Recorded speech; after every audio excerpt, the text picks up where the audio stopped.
Bonjour à tous, bienvenue dans l'interview. Notre dernier invité pour cette semaine de rentrée, c'est Benoît Serex, bourgmestre à Woluwe-Saint-Pierre et chef de groupe CDH au Parlement régional. Bonjour. Bonjour. D'abord, on va commencer par le grand stade. Est-ce que vous êtes apaisé, rassuré? Apaisé sur le fait qu'il y ait maintenant un accord de principe, qu'on puisse avancer dans ce dossier. Apaisé aussi sur le fait que ce soit un financement privé, donc les pouvoirs publics ne vont pas investir dans la construction de ce stade, ce qui est évidemment bien tenant compte des autres défis auxquels Bruxelles doit faire face. Et puis je serai évidemment particulièrement attentif à la suite de ce dossier, parce qu'il y a quand même encore toute une série de problèmes qui subsistent. Quel est l'avenir du mémorial Van Damme? Quid en termes de sécurité, qui va assumer la sécurité autour du stade? Il faudra une coopération entre la zone de Grimbergen et la zone de Bruxelles? Il faudra manifestement la coopération.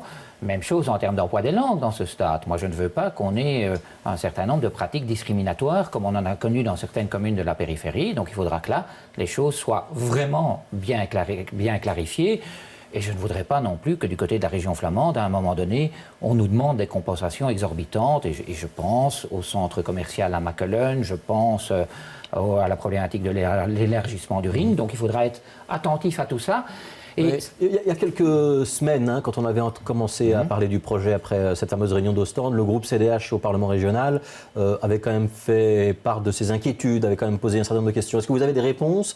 Si je vous entends, vous n'avez pas de réponse, donc rien n'a changé. Il n'y a pas encore de réponse à ce jour. Je pense que c'est important que Bruxelles puisse à un moment donné soumettre sa candidature pour l'organisation de matchs internationaux dans le cadre du championnat d'Europe. Ça, c'est fondamental qu'on puisse avancer, mais sur le contenu des accords entre fédéral, région flamande et région bruxelloise, ça on ne voit pas encore très clair aujourd'hui, mais j'espère que d'ici le mois de mars, quand il faudra à un moment donné se mettre autour de la table, on verra un peu plus clair. Et on peut avoir un arrangement linguistique, puisque c'est l'un des problèmes, sur un stade national au mois de mars, 2 mois avant les élections, c'est réaliste?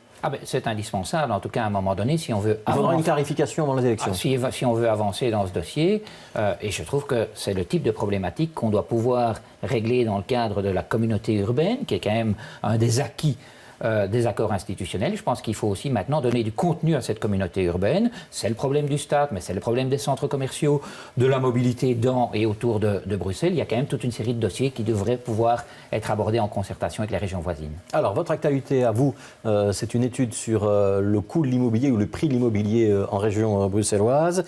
C'est toujours plus cher? Manifestement toujours plus cher. Quand on voit qu'entre 2002 et 2012, les prix des maisons ont triplé en moyenne sur l'ensemble de la région bruxelloise, que les prix des appartements ont doublé, et que le différentiel, et ça c'est assez inquiétant, entre Bruxelles et sa périphérie s'est considérablement creusé.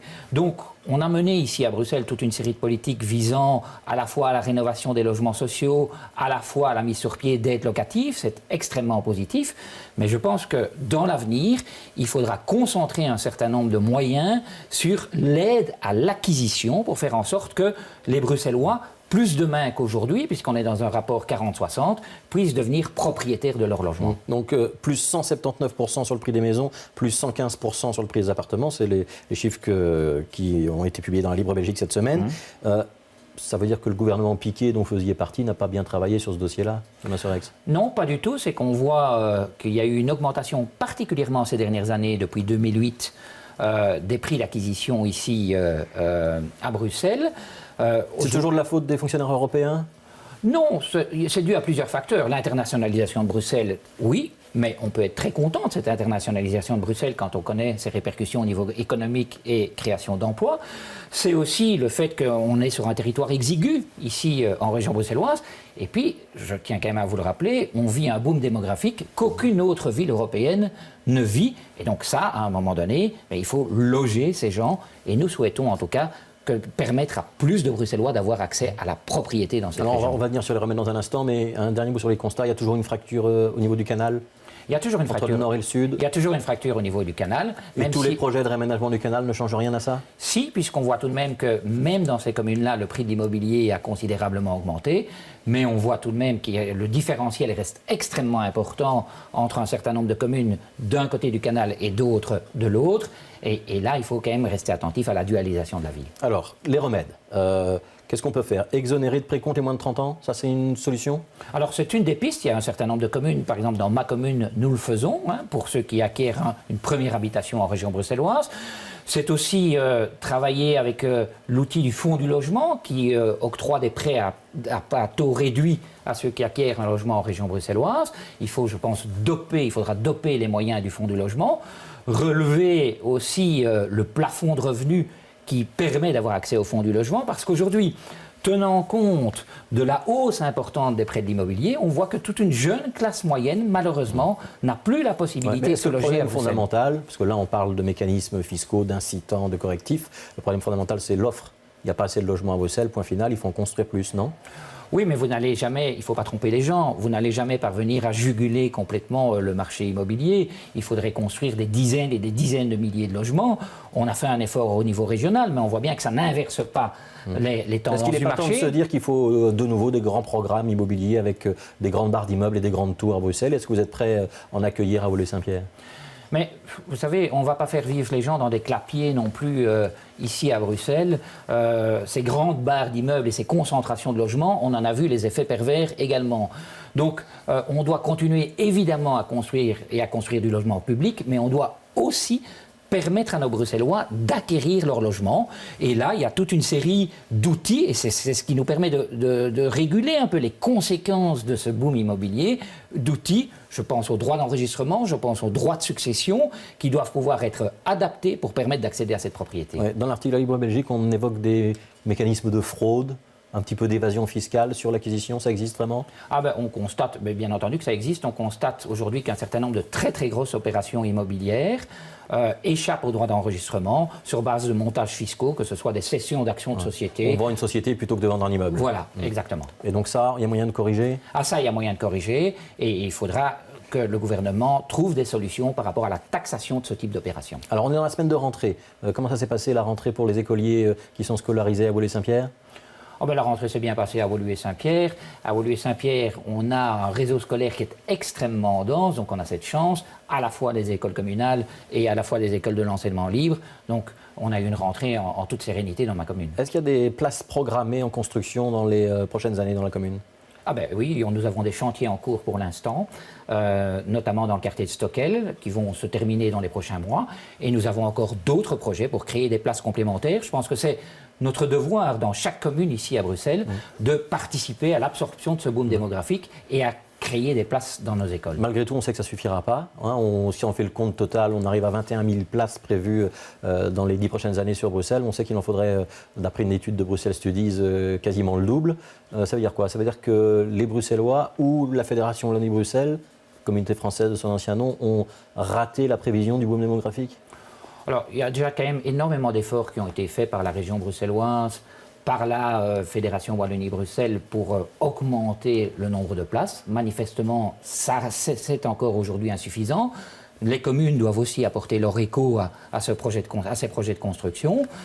Mais il faudra, dans les prochaines années, monter en puissance. Et monter en puissance. Quand Rudy Vervoort propose qu'on régionalise le pouvoir organisateur qu'est la communauté française ou la fédération, de manière à ce que la région soit seule maître à bord des bâtiments scolaires et que la Wallonie fasse la même chose de son côté, c'est une bonne idée ou pas?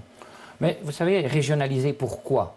À partir du moment où ça apporte un mieux dans le fonctionnement, moi je suis d'accord, mais est-ce que si on transfère ce que propose M. Vervoort soit à la COCOF, soit aux communes, est-ce que ça va mieux fonctionner? Vous savez, la COCOF, elle n'a pas beaucoup de moyens financiers. Donc la COCOF, on rappelle, c'est l'Assemblée qui s'occupe des matières communautaires pour les francophones de Bruxelles. Exactement. Donc la COCOF a très peu de moyens financiers et la plupart des communes à Bruxelles sont aussi en difficulté financière. Donc c'est plutôt un problème d'investissement qu'un problème de structure. Vous savez, et je ne voudrais pas non plus qu'on mette un doigt dans l'engrenage de la régionalisation de l'enseignement. Et donc ça, je voudrais quand même rendre attentif, M. Vervoort, à cette problématique. Je pense qu'on a intérêt à garder un enseignement commun au sein de la Fédération Wallonie-Bruxelles. Est-ce qu'on doit revoir le décret inscription ou est-ce qu'on continue avec?